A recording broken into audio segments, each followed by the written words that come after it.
I alluded to this yesterday on the members only bonus show that there's growing concern among Donald Trump staffers about how they can avoid confusing him.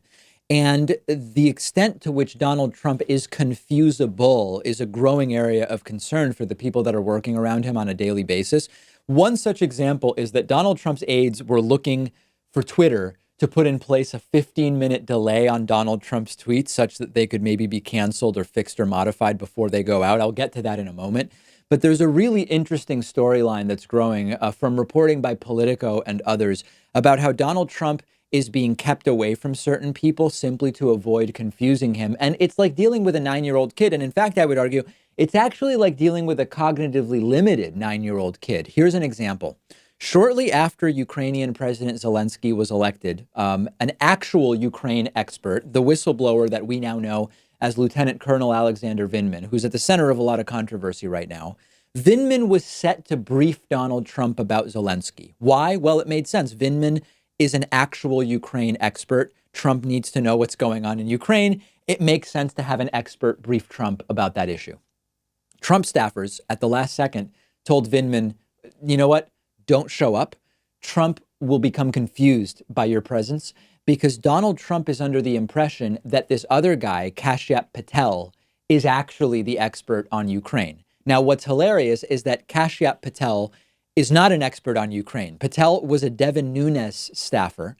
Devin Nunes, of course, the completely bogus and disgusting and depraved Republican congressman. Kashyap Patel has no expertise on Ukraine. He has no knowledge on Ukraine. But Donald Trump believed that Kashyap Patel was the expert on Ukraine. And staffers said, you know, if Vindman shows up to talk to Trump about Ukraine, Trump will become confused. So they tell Vindman, don't show up, even though Vindman is actually the Ukraine expert. This is tragic. This is sad. But it's also disturbing when it comes to, in order to avoid confusing Trump, people who aren't actually our real experts on subject matter are being chosen to brief Trump, and the real subject matter experts are being kept out of the entire thing. Here's another example. It's the Twitter thing, which I mentioned. Donald Trump's aides at one point were considering asking Twitter to effectively reprogram the way that the platform works just for Donald Trump's account to instate a 15-minute delay on Donald Trump's tweets. This was earlier in Trump's presidency, and they wanted to do it without Trump's knowledge. And what was going on is that Donald Trump's tweeting was obviously so problematic from day one, and staffers were struggling with how to manage it. Trump was obviously not going to allow someone the power to okay or not okay his tweets. So the idea was, let's secretly go to Twitter and let's have them put a 15-minute delay on Donald Trump's tweets. And during those 15 minutes, staffers presumably would be able to either edit tweets, delete them, talk Trump out of them, whatever the case may be. Understand the scope of this, where Trump is so erratic in his behavior, but also reacts so negatively to any attempt at controlling or modifying his behavior, that staff were looking at asking one of the largest social media platforms in the world to program in functionality just for Donald Trump's account, specifically to avoid the embarrassment and problems that Donald Trump's tweeting was causing. Never mind, by the way, how potentially abused the tool could be. Imagine if you are one of Trump's staffers and you see that Donald Trump writes a tweet and you've got 15 minutes to act on that tweet.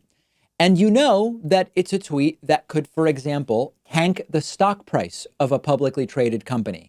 During those 15 minutes, you could go and short that stock to make a financial gain, windfall really, from what you now can predict pretty safely, because Donald Trump's tweets move the markets, will be an upcoming shift in a share price. It's dangerous. It's stunning that this is something that they would even consider asking a platform like Twitter to do.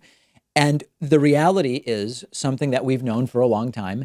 The people around Donald Trump have to treat the guy like, as I said, a poorly behaved or even cognitively limited kid, despite the fact that he is, a wealthy 73-year-old white guy born with a silver spoon in his mouth who has not ever known any actual adversity in his entire life, and yet still believes that he is the greatest victim of the unfairness of the world as he constantly talks about witch hunts and presidential harassment and how unfairly he's treated by the media. It is like dealing with a kid. That is what staffers are increasingly describing. Sad, but dangerous as well.